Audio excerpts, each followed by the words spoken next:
Today's scripture readings are very appropriate for the cultural climate that we've been living in, especially over the past week. Jesus tells us this famous commandment, which we've heard so many times: you shall love the Lord with all your heart, all your soul, all your mind, all your strength, and you shall love your neighbor as yourself. Our love of God always leads to our love of neighbor. That's how we know that our love of God is authentic, that it leads to our love of neighbor. Well, over this past week, as all of you probably already know, we witnessed the unjust killing of George Floyd in Minneapolis, which has led to these uprisings, not only all across our country, but even in various parts of the world. Well, Pope Francis recently spoke about it. I'd just like to read what he shared.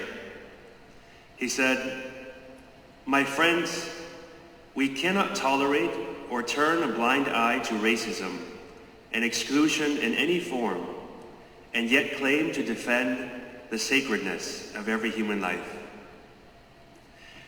And Archbishop Gomez, who is the president of the United States Conference of Catholic Bishops, so he's head of all the bishops here in the United States, has said that this killing is a sin that cries out to heaven for justice.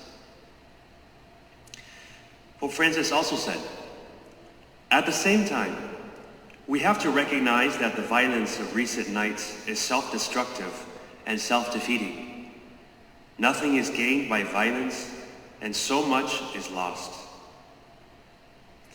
And finally, from Martin Luther King, darkness cannot drive out darkness. Only light can do that. Hate cannot drive out hate. Only love can do that.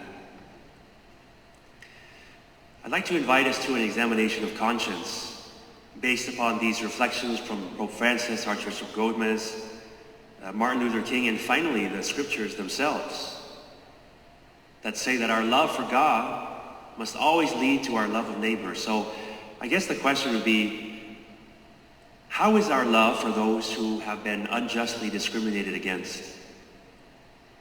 And on the other hand, how is our love for those who have been unjustly affected by the violence, the riots, the looting that we have seen?